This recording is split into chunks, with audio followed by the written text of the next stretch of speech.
The Prophets of the Past.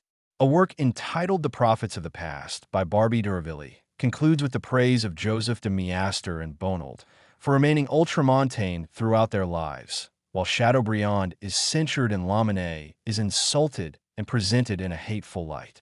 The following passage shows the spirit in which the book is conceived. In this world where spirit and body are united by an indissoluble mystery, corporal punishment has its spiritual reason for existing, because man does not have the mission to unfold creation.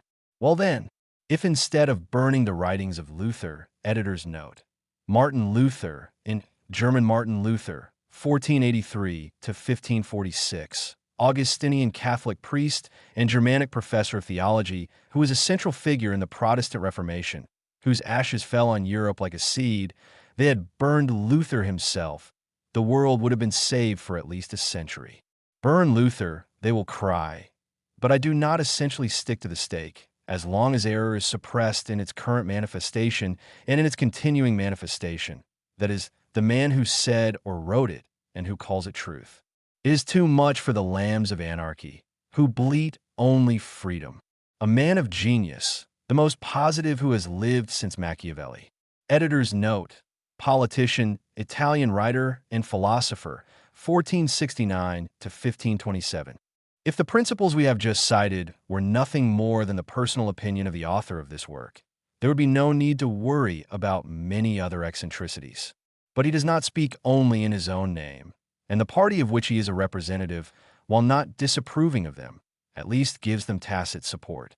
Indeed, this is not the first time in our time that these same doctrines have been publicly advocated, and it is quite certain that they still constitute the opinion of a certain class of people. If it does not move one enough, it is because society is too aware of their power to be frightened. Everyone understands that such anachronisms harm, first and foremost, those who commit them, because they deepen the chasm between past and present.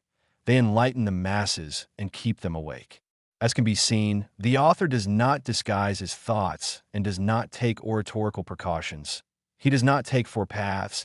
It would have been necessary to burn Luther.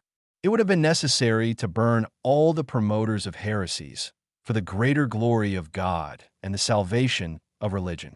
This is clear and precise. It is sad for a religion to base its authority and stability on such expedients. It shows little confidence in its moral ascendancy. If its basis is absolute truth, it must defy all opposing arguments.